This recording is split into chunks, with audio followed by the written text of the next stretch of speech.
Hello दोस्तों, स्वागत है आपका हमारे यूट्यूब चैनल कॉमिक फैन पर। दोस्तों, हम पढ़ रहे थे हवलदार बहादुर की कॉमिक्स हवलदार बहादुर। चलिए शुरू करते हैं इस कॉमिक्स का दूसरा भाग। सड़क के पार डाकुओं की कार खड़ी थी। धाएं धाएं सफेद कार। डाकुओं की कार तेजी से गुजरती चली गई। सफेद मारुति, नंबर DDI 1617।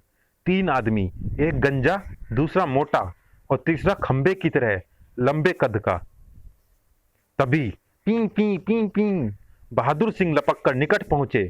सर, यहाँ डाका पड़ा है। पता है मुझे, मैं यहाँ दावत खाने नहीं आया। दावत? ओहो सर, याद आया, मैं तो घर से सब्जी लेने निकला था। आज मेरी पत्नी ने अपने भाई की दावत की है। तो फिर यहाँ क्या कर रहे हो? घर जाकर सब्जी पकाओ। लेकिन सर, वह डाकू, उनसे हम निपट लेंगे। आप घर जाइए और खाना पकाने में पत्नी का हाथ बटाइए। ठीक है सर।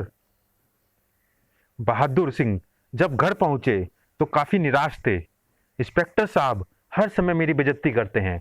धिक्कार है मुझ पर। आ गए तुम? हाँ, आ गया। पकड़ो ये सब्जी।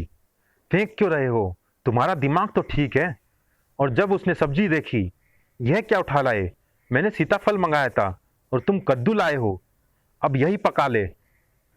नहीं पकाऊंगी यह। आह, मर गया। यह क्या बदतमीजी है? मैं पुलिस हवलदार हूं। तूने मुझे कद्दू से मारा। शर्म नहीं आती? शर्म तो तुम्हें आनी चाहिए। हवलदार बने फिरते हो और ठीक से एक सब्जी तक नहीं खरीद सकते। चोर डाकू को क्या पकड़ोगे? डाकू? अरे हाँ, याद आया। मुझे तो इंस्पेक्टर खड़क सिंह की मदद के लिए जाना है। साले डाकुओं को पकड़कर जेल में सड़ा दूंगा। कहाँ जा रहे हो? पहले मुझे सीताफल ला कर दो। सीताफल तू अपने भाई से ही मंगा लेना। मैं तो चला थाने। ठीक है बच्चू, वापस आओगे तो बताऊंगी। थाने में साहब है अंदर? हाँ, अखबार वालों से बात कर रहे हैं। बहुत गुस्से में है। अंदर मत जाना। इंस्पेक्टर खड़क सिंह प्रेस रिपोर्टर्स के सवालों का जवाब देते हुए काफी झल्लाया हुआ था। मैंने आप लोगों को बता दिया ना कि डाकुओं की पहचान हो चुकी है। हम उन्हें जल्दी ही गिरफ्तार कर लेंगे। डाकुओं की पहचान हो गई है? कौन है वह? यह उधम सिंह के गिरोह का काम है। उसके साथ रंगा उर्फ मोटा और बिल्ला उर्फ गंजा भी बैंक डकैती में शामिल है। पुलिस उन तीनों को तलाश कर रही है। तभी सर, मैं बैंक डकैती के बारे में कुछ बताना चाहता हूं। तुम यहां क्यों आए हो? जाकर अपनी छुट्टी मनाओ। सर, वह डाका मेरे सामने पड़ा था। मैंने डाकुओं को देखा था। क्या? क्या देखा आपने? तीन डाकू थे, एक लंबा, दूसरा मोटा, तीसरा गंजा। उन्होंने गोलियां चलाई और बैंक की रकम लेकर एक सफेद मारुति में भाग गए। बस यही जानते हो या कुछ और? कुछ और नहीं जानता सर। गधे हो तुम। जो कुछ तुमने बताया है वह तो घटना स्थल पर मौजूद हर एक व्यक्ति ने देखा था। तुमने कोई तीर नहीं मारा। हमने डाकुओं के विषय में इससे भी अधिक जानकारी प्राप्त कर ली है। सारे शहर में पुलिस उन्हें तलाश कर रही है। मैं भी उन्हें तलाश करना चाहता हूं सर। सालों को पकड़कर हवालात में सड़ा दूंगा। क्या आप पुलिसमैन हैं? जी हाँ, यह हमारे हवलदार बहादुर सिंह है, लेकिन सिर्फ नाम के बहादुर है। जिन डाकुओं को यह हवालात में सड़ाने की डींग हाँक रहे हैं, अगर वह इनके सामने आ गए तो यह पायजामा खराब कर देंगे अपना। हा हा हा हा हा हा हा हा। फिर इंस्पेक्टर ने बहादुर सिंह को घूर कर देखा। यह बैंक डकैती उधम सिंह, गंजे और मोटे ने डाली है। तीनों ही खूंखार अपराधी है। कई हत्याएं कर चुके हैं। बैंक में भी 2 आदमी मारे गए हैं। उन बदमाशों को पकड़ने के लिए पुलिस को तुम जैसे कागजी पहलवान की जरूरत नहीं है। उन्हें पकड़ने के लिए अकल, हिम्मत और ताकत की जरूरत है, समझे? लेकिन sir, shut up Bahadur Singh, मुझे बहुत काम है। तुम जाओ यहां से। Get out. थाने से डांट खाने के बाद घर में, खबरदार, जो घर में पांव रखा, अपना यह कद्दू उठाओ और थाने ले जाकर पकाओ। धाड़। निकल जाओ यहां से और सीताफल लिए बिना घर में ना घुसना। यह भी कोई जिंदगी है? थाने में खड़क सिंह की खटखट और घर में उस मोटी पत्नी की मार और फटकार। आज मैं इस बेकार जीवन को समाप्त ही कर दूंगा। नदी में कूदकर आत्महत्या कर लूंगा। जब वह नदी के किनारे पहुंचे तो रात हो चुकी थी। बहू, पानी बहुत ठंडा है, मरते हुए काफी ठंड लगेगी। आगे चलता हूँ, जहां नदी का पानी कम ठंडा होगा वहीं डूब मरूंगा। एक स्थान पर झाड़ियों के बीच कुछ दिखाई दिया। ये झाड़ियों में क्या है? शायद कोई कार। हवलदार बहादुर ने पास पहुंचकर जैसे ही झाड़ियों को हटाया, सफेद कार। ओहो, यह तो वही कार है जिसमें डाकू भागे थे। कुछ सोचकर हवलदार बहादुर घने जंगल में आगे बढ़ चले। इसका मतलब है वह डाकू इसी जंगल में छुपे हुए हैं। अभी देखता हूं उन्हें, सालों को हवालात में चढ़ा दूंगा। थोड़ी दूर जाने पर, अरे, मकान लकड़ी का बना हुआ है, काफी पुराना भी है। यहाँ शायद कभी कोई फार्म रहा होगा। डाकू इसी में छुपे होंगे। एक खिड़की में रोशनी भी दिखाई दे रही है। वह मकान की ओर बढ़ा, लेकिन तुरंत ही सोचा, अगर वहां डाकू है तो मैं उनका कुछ नहीं बिगाड़ सकूंगा। उल्टा वही साले मार मार कर मेरा घनचक्कर बना देंगे। इसलिए इंस्पेक्टर खड़क सिंह को सूचना देनी चाहिए। जंगल से निकलकर वह मुख्य सड़क पर आ गया। यह जगह शहर से काफी दूर है। आसपास कोई टेलीफोन भी नहीं है। इंस्पेक्टर साहब को सूचना कैसे दूं? मकान की निगरानी करना भी जरूरी है। डाकू भाग सकते हैं। तभी एक ट्रक आ रहा है, इसे रोकता हूं। की गल है भाऊ? भैया देखो, मैं पुलिस हवलदार हूं। कुछ बदमाशों का पीछा करते हुए इधर निकल आया था। वह बदमाश जंगल में छुपे हुए हैं। मैं तुम्हारे हाथ पुलिस स्टेशन में इंस्पेक्टर खड़क सिंह के लिए एक संदेश भेजना चाहता हूं।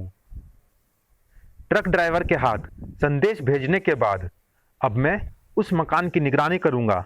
इंस्पेक्टर साहब के आने तक मुझे वहां कड़ी नजर रखनी होगी। मकान के निकट पहुंचते ही अपने हाथ ऊपर उठा लो प्यारे, और खामोशी से मकान की ओर चलते रहो। कौन है? गंजा उसे मकान के भीतर ले आया। यह तीनों वही है। यह किसे पकड़ लाए हो तुम? यह साले मुझे जिंदा नहीं छोड़ेंगे, और जब मरना ही है तो मैं भी लड़कर मरूंगा। यह साला मकान के बाहर चक्कर लगा रहा था उधम सिंह। शायद पुलिस का आदमी है। क्यों बे, कौन है तू? मैं हवलदार बहादुर सिंह हूं। उधम सिंह ने मोटे की ओर देखा। हवलदार, लेकिन सूरत से तो तू चिड़ी मार लगता है।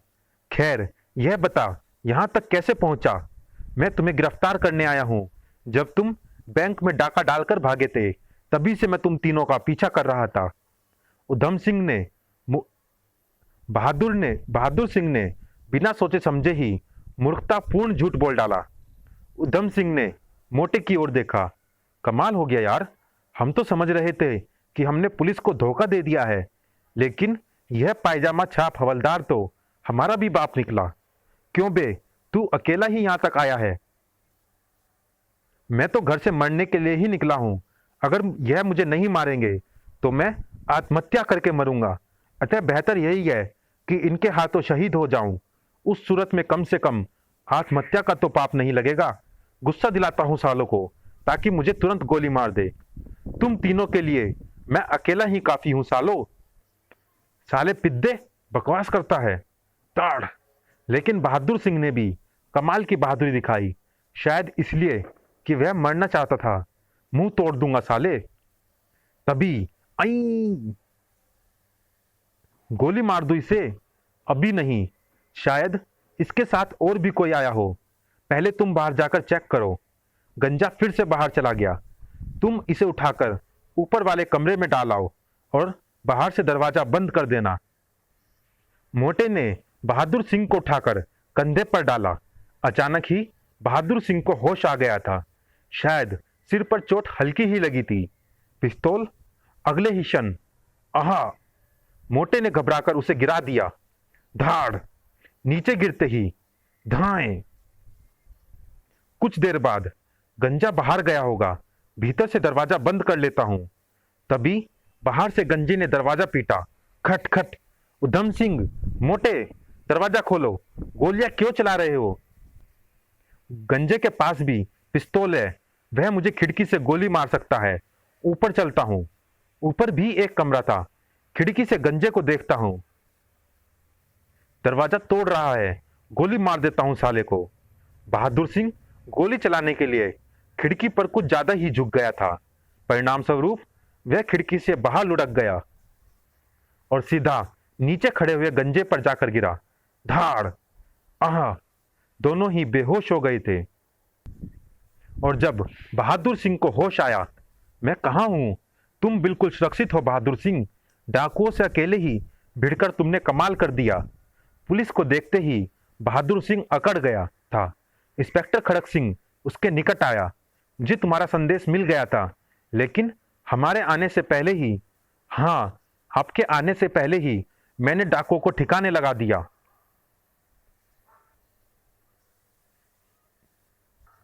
गंजे को भी होश आ गया था। परिस्थिति को समझने के बाद उसने बताया, आपका यह आदमी बहुत खतरनाक है इंस्पेक्टर साहब। यह अकेला यहाँ आया, इसने उधम सिंह के मुंह पर घुसा मारा, बाद में उसे गोली मार दी और मोटे को भी मार डाला। और मुझे, यह सब तुमने कैसे किया बहादुर सिंह? यह तो बिल्ली के भाग्य से छींका टूट गया है जनाब। खुद मरने के चक्कर में मैं इनको मार बैठा हूँ। सब कुछ अचानक ही हो गया है। लेकिन मैं तुम्हें यह सब क्यों बताऊं? सर, बात यह है कि मैंने सोचा 3 डाकुओं को पकड़ने के लिए पूरी पुलिस फोर्स को परेशान करने की क्या जरूरत है, इसलिए मैंने अकेले ही इनका काम तमाम कर दिया। वैसे ऐसा काम करने के लिए अकल, हिम्मत और ताकत की बहुत जरूरत होती है। यह बात तो आप जानते ही हैं। यह कहते हुए बहादुर सिंह ने इंस्पेक्टर की ओर गर्दन अकड़ाकर देखा। हाँ, मैं जानता हूं। आज मुझे पता चला कि तुम सिर्फ नाम के ही नहीं, काम के भी बहादुर हो। आज से मैं तुम्हें हवलदार बहादुर कहा करूंगा। इसे कहते हैं खुदा मेहरबान तो गधा पहलवान। समाप्त। चलिए दोस्तों, इस कॉमिक्स में इतना ही, लेकिन हवलदार बहादुर के मजेदार कॉमिक्स अभी और बहुत सारे हैं। उन्हें पढ़ने के लिए हमारे चैनल पर बने रहिएगा। और जिन्होंने अभी तक हमारे चैनल को सब्सक्राइब नहीं किया है, हमारे चैनल पर सब्सक्राइब जरूर कीजिएगा। मिलते हैं फिर किसी अगली कॉमिक्स में। तब तक के लिए धन्यवाद।